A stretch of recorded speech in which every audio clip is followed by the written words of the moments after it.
So hello বন্ধুরা, welcome to PO double academy. তো বন্ধুরা, আজ থেকে আমাদের এই চ্যানেলে শুরু হচ্ছে সেন্ট্রাল এক্সামের জন্য নিয়মিত প্রিপারেশন সিরিজ। যেমন ধরো SSC GD, railway, CHSL, NTPC, MTS, এইসব এক্সামের জন্য গুরুত্বপূর্ণ পরীক্ষা জেনারেল অ্যাওয়ারনেসের প্র্যাকটিস সেট প্রতিদিন থাকবে। অবশ্যই বন্ধুরা সম্পূর্ণ ভিডিওটি দেখবে। আর বিশেষ করে যারা যারা SSC GD, CHSL, railway, MTS এছাড়া বিভিন্ন সেন্ট্রালের এক্সামের জন্য প্রিপারেশন নিচ্ছ বা সিরিয়াস ক্যান্ডিডেট, তারাই অবশ্যই সম্পূর্ণ ভিডিওটি দেবে। তাদের জন্য আজ থেকে শুরু করলাম আমি নতুন প্র্যাকটিস সিরিজ। যেমন তোমরা ডাব্লিউবি এসএসসি গ্রুপ সিতে পেয়েছিলে, ঠিক তেমনই তোমরা রেলওয়ে বা সেন্ট্রাল এক্সামের জন্য এখানে তোমরা সেরমভাবেই পাবে। তো আশা রাখবো তোমাদের আজকের এই ভিডিওটি ভালো লাগবে। তো অবশ্যই বন্ধুরা ভিডিওটিকে এখনই লাইক করে নাও, চ্যানেলটিকে সাবস্ক্রাইব করে নাও। তো চলো আজকে শুরু করবো প্রথম প্রশ্ন দিয়ে। তো আজকে প্রথম প্রশ্ন, তাঞ্জাভুরের বিখ্যাত বৃহদেশ্বর মন্দির কে নির্মাণ করেন? প্রশ্নে আছে তাঞ্জাভুরের বিখ্যাত বৃহদেশ্বর মন্দির কে নির্মাণ করেন। অপশন এতে আছে প্রথম রাজেন্দ্র চোল, অপশন বিতে প্রথম রাজারাজ চোল, অপশন সিতে বিজয়ালয় চোল, অপশন ডিতে প্রথম পরান্তক। অর্থাৎ তাঞ্জাভুরের বিখ্যাত বৃহদেশ্বর মন্দির নিচের নির্মাণ করেন হচ্ছে অপশন বি, প্রথম রাজারাজ চোল। তিনি তাঞ্জাভুরের বিখ্যাত বৃহদেশ্বর মন্দির নির্মাণ করেছিলেন। 2 নম্বর প্রশ্ন, নিম্নলিখিত কোন গিরিপথটি বা প্যাসেজটি সিকিমকে তিব্বতের সাথে যুক্ত করেছে? Option A Nathula, Zojila, Rohtang pass, option ডিতে আছে জেলেপলা। তো বন্ধুরা, নিম্নলিখিত কোন গিরিপথটি বা প্যাসেজটি সিকিমকে যুক্ত করেছে তিব্বতের সাথে? তো এটি সঠিক উত্তর হবে অপশন এ নাথুলা। অর্থাৎ নাথুলা গিরিপথটি বা প্যাসেজটি সিকিমকে তিব্বতের সাথে যুক্ত করেছে। এটি হচ্ছে অপশন এ রাইট অ্যান্সার। তো চলো পরবর্তী প্রশ্ন দিকে যাবো। পরবর্তী প্রশ্ন, সায়ানোকোবালামিন কোন ভিটামিনের রাসায়নিক নাম? সায়ানোকোবালামিন কোন ভিটামিনের রাসায়নিক নাম? Option A vitamin B one, vitamin বি6, vitamin বি12 এবং ভিটামিন বি2। তো বন্ধুরা, সায়ানোকোবালামিন কোন ভিটামিনের রাসায়নিক নাম এই চারটি অপশনের মধ্যে? তো এটি সঠিক উত্তর হবে অপশন মূলত সি, অর্থাৎ ভিটামিন বি12-এর রাসায়নিক নাম হচ্ছে সায়ানোকোবালামিন। তো আশা করি এই প্রশ্নটি তোমরা বুঝতে পেরেছো, আর এই প্রশ্নটি খুব গুরুত্বপূর্ণ বিশেষ করে সেন্ট্রাল এক্সামের জন্য। তো চলো পরবর্তী প্রশ্ন দিকে যাব। পরবর্তী প্রশ্ন, ভারতীয় সংবিধানের কোন অনুচ্ছেদে অস্পৃশ্যতা দূরীকরণের কথা বলা হয়েছে? ভারতীয় সংবিধানের কোন অনুচ্ছেদে অস্পৃশ্যতা দূরীকরণের কথা বলা হয়েছে? অপশনে অনুচ্ছেদ 14, অনুচ্ছেদ 17, অনুচ্ছেদ 19 এবং অনুচ্ছেদ 21। তো ভারতীয় সংবিধানে কোন অনুচ্ছেদে অস্পৃশ্যতা দূরীকরণের কথা বলা হয়েছে? তো এটি সঠিক উত্তর হচ্ছে অপশন বি, অনুচ্ছেদ 17 নম্বরে উল্লেখ করা আছে অস্পৃশ্যতা দূরীকরণ। তো চলো পরবর্তী প্রশ্ন, ভারতের কোন পঞ্চবার্ষিকী পরিকল্পনার মূল উদ্দেশ্য ছিল দরিদ্র দূরীকরণ? অপশনে তৃতীয়, চতুর্থ, পঞ্চম এবং ষষ্ঠ। তো বন্ধুরা, কোন পঞ্চবার্ষিকী পরিকল্পনার মূল উদ্দেশ্য ছিল দরিদ্র দূরীকরণ বা গরিবি হটাও এই চারটির মধ্যে? তো বন্ধুরা, এটি সঠিক উত্তর হচ্ছে অপশন সি, পঞ্চম পঞ্চবার্ষিকী পরিকল্পনার মূল উদ্দেশ্য ছিল দরিদ্র দূরীকরণ। অর্থাৎ এটির সঠিক উত্তর হচ্ছে অপশন সি। আর বন্ধুরা, পঞ্চম পঞ্চবার্ষিকী পরিকল্পনা কত সালে হয়েছিল এবং এই সময় কোন প্রধানমন্ত্রী ছিলেন সেটা তোমাদের জানতে হবে। তো অবশ্যই তোমরা গুগলে সার্চ করে বা যেখান থেকে পারো এটির উত্তর জেনে নেবে, কারণ এগুলি পরীক্ষার মধ্যে আসে। তো চলো পরবর্তী প্রশ্নের দিকে যাব। 2026 সালের শীতকালীন অলিম্পিক কোন দেশে অনুষ্ঠিত হবে? তো 2026 সালের শীতকালীন অলিম্পিক বা উইন্টার অলিম্পিক কোন দেশে অনুষ্ঠিত হবে? Option A France, Italy, Japan, Canada. তো 2026 সালে শীতকালীন অলিম্পিক বা উইন্টার অলিম্পিক কোন দেশে অনুষ্ঠিত হবে? এখানে আছে ফ্রান্স, ইতালি, জাপান এবং কানাডা। এই প্রশ্নটি খুব গুরুত্বপূর্ণ কারেন্ট অ্যাফেয়ার্সের জন্য, কারণ এগুলি প্রশ্ন তোমাদের এই সেন্ট্রাল এক্সামে বিশেষ করে ভরে ভরে দেয়। তো বন্ধুরা, এটি সঠিক উত্তর হচ্ছে অপশন বি, ইতালি। ইতালির মিলন কোটিনারে মূলত শীতকালীন অলিম্পিক 2026 অনুষ্ঠিত হবে। তো আশা করি বুঝতে পেরেছো। পরবর্তী প্রশ্ন দিকে যাব। সাতিয়া কোন রাজ্যের একটি ধ্রুপদী নৃত্য? সাতিয়া কোন রাজ্যের একটি ধ্রুপদী নৃত্য বা classical dance? Option Orissa, Manipur, Assam এবং কেরালা। তো সাতিয়া কোন রাজ্যের একটি ধ্রুপদী নৃত্য বা ক্লাসিক্যাল ডান্স? তো এটি সঠিক উত্তর হচ্ছে অপশন সি, অসম। অর্থাৎ অসমে হচ্ছে অসম রাজ্যের বিখ্যাত ধ্রুপদী নাচ হচ্ছে সাতিয়া। চলো পরবর্তী প্রশ্ন, ফটোগ্রাফিতে ফিক্সার হিসেবে কোন রাসায়নিক পদার্থ ব্যবহার করা হয়? ফটোগ্রাফিতে ফিক্সার হিসেবে কোন রাসায়নিক পদার্থটি ব্যবহার করা হয়? অপশন এ সিলভার বোমাইট, অপশন বিতে আছে সোডিয়াম থায়োসালফেট, অপশন সিতে আছে পটাশিয়াম নাইট্রেট এবং অপশন ডিতে আছে সোডিয়াম কার্বনেট। তো ফটোগ্রাফিতে ফিক্সার হিসেবে কোন রাসায়নিক পদার্থ ব্যবহার করা হয়? এই চারটির মধ্যে কোন রাসায়নিক পদার্থটি ফটোগ্রাফি ফিক্সার হিসেবে ব্যবহার করা হয়? তো বন্ধুরা এটাই সঠিক উত্তর কী হবে তোমরা যদি জেনে থাকো তো অবশ্যই তার আগে কমেন্টের মধ্যে জানাবে। তো বন্ধুরা এটি সঠিক উত্তর হচ্ছে অপশন বি, ফটোগ্রাফি ফিক্সার হিসেবে সোডিয়াম থায়োসালফেট রাসায়নিক পদার্থ ব্যবহার করা হয়। তো আশা করি তোমরা বুঝতে পেরেছো। এখন তোমাদের পরবর্তী প্রশ্ন নিয়ে আলোচনা করব। তো পরবর্তী প্রশ্ন হচ্ছে আমনেস্টি ইন্টারন্যাশনাল এর সদর দপ্তর কোথায় অবস্থিত? অর্থাৎ আমনেস্টি ইন্টারন্যাশনাল এর সদর দপ্তর কোথায় অবস্থিত? অপশনে Geneva, Paris, London, new York. তো অ্যামনেস্টি ইন্টারন্যাশনাল এর সদর দপ্তর কোথায় অবস্থিত? এই চারটি অপশনের মধ্যে কোন জায়গায় অ্যামনেস্টি ইন্টারন্যাশনাল এর সদর দপ্তর অবস্থিত? তো বন্ধুরা অ্যামনেস্টি ইন্টারন্যাশনাল হলো একটি আন্তর্জাতিক মানবাধিকার সংস্থা। অর্থাৎ আমনেস্টি ইন্টারন্যাশনাল 1961 সালে বিভিন্ন দেশে মানবাধিকার রক্ষার জন্য এই সংস্থাটি গঠিত হয়। আর এর সদর দপ্তর হচ্ছে অপশন সি লন্ডনে। অর্থাৎ আমনেস্টি ইন্টারন্যাশনালের সদর দপ্তর হচ্ছে অপশন সি লন্ডনে। পরবর্তী প্রশ্ন, 1939 সালে সুভাষচন্দ্র বসু জাতীয় কংগ্রেসের সভাপতি পদ থেকে ইস্তফা দেওয়ার পরে কে সভাপতি নির্বাচিত হন? তো অর্থাৎ 1939 সালে সুভাষচন্দ্র বসু জাতীয় কংগ্রেসের সভাপতি পদ থেকে ইস্তফা দেওয়ার পর কে সভাপতি নির্বাচিত হন? অপশনে জওহরলাল নেহেরু, সর্দার বল্লভভাই প্যাটেল, রাজেন্দ্র প্রসাদ, আবুল কালাম আজাদ। তো বন্ধুরা 1939 সালে সুভাষচন্দ্র বসু জাতীয় কংগ্রেস সভাপতি পদ থেকে ইস্তফা দেওয়ার পরে কে সভাপতি নির্বাচিত হন এই চারজনের মধ্যে? তো এটি সঠিক উত্তর হচ্ছে অপশন সি রাজেন্দ্র প্রসাদ। অর্থাৎ 1939 সালে সুভাষচন্দ্র বসু যখন জাতীয় কংগ্রেস সভাপতি থেকে ইস্তফা দেওয়ার পরে এই যে রাজেন্দ্র প্রসাদ তিনি হচ্ছে সভাপতি নির্বাচিত হন। যখন সুভাষচন্দ্র বসু 1939 সালে তিনি ইস্তফা দেন তারপরে হন তিনি। তো পরবর্তী প্রশ্ন, লেন্সের ক্ষমতার এসআই একক কী? লেন্সের ক্ষমতার এসআই একক কী? অপশানে ওয়াট, ডায়াপ্টার, ক্যান্ডেলা, লুমেন। তো লেন্সের ক্ষমতা এসআই একক কী? লেন্সের ক্ষমতার এসআই এককের নাম কী বা এসআই একক কী? এই চারটির মধ্যে কোনটি হবে সঠিক উত্তর? তো বন্ধুরা লেন্সের ক্ষমতার এসআই একক হচ্ছে অপশন বি ডায়াপ্টার। অর্থাৎ লেন্সের ক্ষমতার এসআই এককের নাম হচ্ছে অপশন বি ডায়াপ্টার। তো আশা করি বুঝতে পেরেছো। পরবর্তী প্রশ্ন, মন্ট্রিল প্রোটোকল নিচের কোনটির সাথে সম্পর্কিত? মন্ট্রিল প্রোটোকল নিচের কোনটির সাথে সম্পর্কিত? ওজোন স্তর সুরক্ষা, জলবায়ু পরিবর্তন, বিশ্ব উষ্ণায়ন এবং জীববৈচিত্র্য সংরক্ষণ। তো মন্ট্রিল প্রোটোকল নিচের কোনটির সাথে সম্পর্কিত এই চারটির মধ্যে?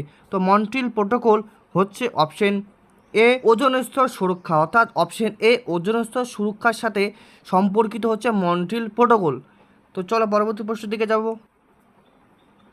পরবর্তী প্রশ্ন হলো ভারতের প্রথম সৌর মিশন আদিত্য L1, ভালো করে শুনে না, ভারতের প্রথম সৌর মিশন আদিত্য L1 কোন রকেটের সাহায্যে উৎক্ষেপণ করা হয়েছিল? অপশনের মধ্যে আছে GSLV Mk3, PSLV C57, LV M3 M4, option D PSLV C55। তো ভারতের প্রথম সৌর মিশন আদিত্য L1 এই রকেটগুলির মধ্যে কোন রকেটের সাহায্যে উৎক্ষেপণ করা হয়েছিল? তো ভারতের প্রথম সৌর মিশন আদিত্য L1 যে রকেটের সাহায্যে উৎক্ষেপণ করা হয়েছিল, তো এটি সঠিক উত্তর হচ্ছে অপশন বি PSLV C57। অর্থাৎ ভারতের প্রথম সৌর মিশন আদিত্য L1 মূলত PSLV C57 রকেটের সাহায্যে উৎক্ষেপণ করা হয়েছিল। পরবর্তী প্রশ্ন, ভারতের কন্ট্রোলার অ্যান্ড অডিটর জেনারেল বা CAG কে কত বছরের জন্য নিয়োগ করা হয়? অর্থাৎ ভারতের ক্যাগকে কত বছরের জন্য নিয়োগ করা হয়? আর ক্যাগের ফুল ফর্ম হচ্ছে কন্ট্রোলার অ্যান্ড অডিটর জেনারেল। এর মানে কত বছরের জন্য নিয়োগ করা হয় তাকে? অপশন 5 বছর, অপশন বি 6 বছর 6 বছর বা 65 বছর বয়স পর্যন্ত, অপশন সিতে আছে 6 বছর বা 62 বছর বয়স পর্যন্ত, অপশন ডি 5 বছর বা 65 বছর বয়স পর্যন্ত। তো বন্ধুরা ভারতের কন্ট্রোলার অ্যান্ড অডিটর জেনারেলকে কত বছরের জন্য নিয়োগ করা হয়? এখানকার মধ্যে কোনটি সঠিক হবে? তো তোমরা সেটা বলো, আইডিয়া করে বলো তোমরা যদি জেনে থাকো। তো বন্ধুরা এটি সঠিক উত্তর হবে অপশন বি 6 বছর বা 65 বছর বয়স পর্যন্ত, যেটি আগে হবে। অর্থাৎ তোমার যদি বয়স 65 হয় তাহলে তুমি রিটায়ার হয়ে যাবে, এবং তোমার যদি বয়স 65 নিচে থাকে তাহলে তোমার এই কাজের সীমা মূলত 6 বছরের জন্য থাকবে। পরবর্তী প্রশ্ন, উবের কাপ কোন খেলার সাথে যুক্ত? উবের কাপ কোন খেলার সাথে যুক্ত? অপশন এ ব্যাডমিন্টন মহিলা, ব্যাডমিন্টন পুরুষ, টেনিস মহিলা এবং টেবিল টেনিস। তো উবের কাপ কোন খেলার সাথে যুক্ত? তো উবের কাপ মূলত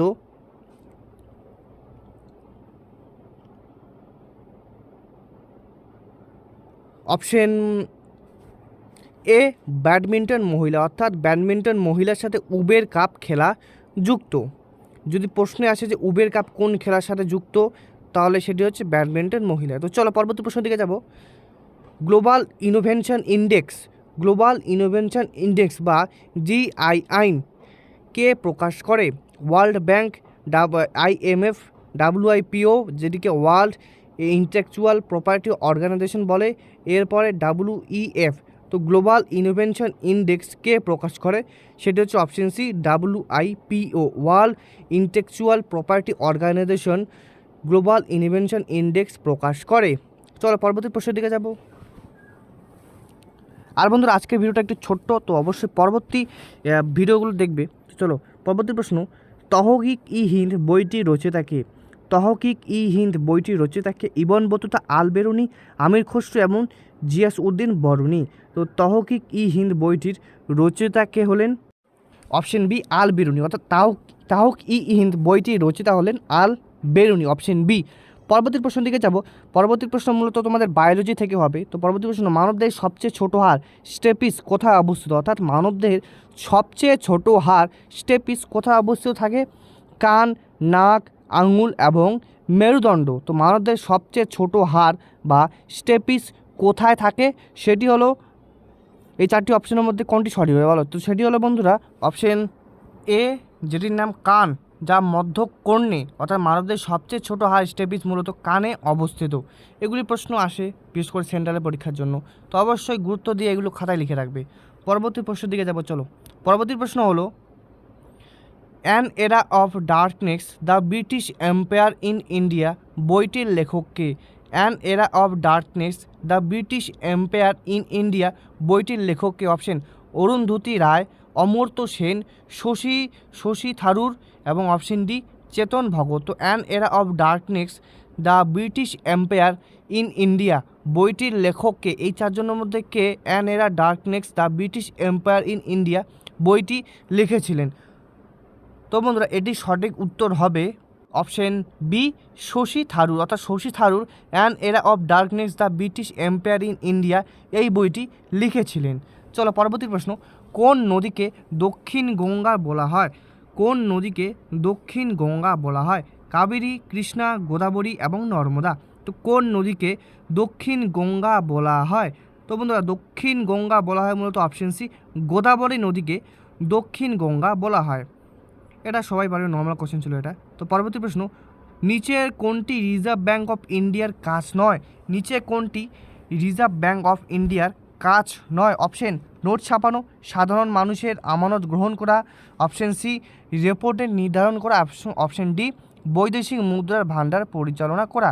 তো বন্ধুরা নিচের কোনটি রিজার্ভ ব্যাঙ্ক অফ ইন্ডিয়ার কাজ নয় আর কাজ হয়, এই দুটো দেখবে। এখানে নয় আছে, তো নয় উত্তর কী হবে? অর্থাৎ কোনটি রিজার্ভ ব্যাঙ্ক কাজ করে না? এখানকার চারটি অপশন আছে, চারটি অপশানই খুব গুরুত্বপূর্ণ, এইগুলি পরীক্ষার মধ্যে দেবে। তো কী অপশানগুলো?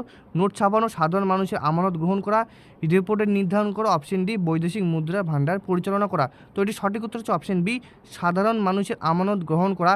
আরবিআই সরাসরি সাধারণ মানুষের সাথে লেনদেন করে না, অর্থাৎ এটি সঠিক উত্তর হচ্ছে অপশন বি সাধারণ মানুষের আমানত গ্রহণ করা আরবিআইয়ের কাজ নয়।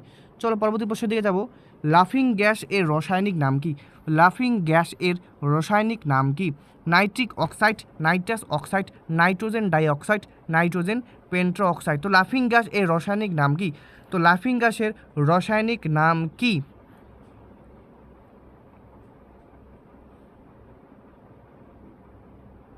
তো বন্ধুরা লাফিং গ্যাসের রাসায়নিক নাম হচ্ছে অপশন বি নাইট্রাস অক্সাইড বা N2O।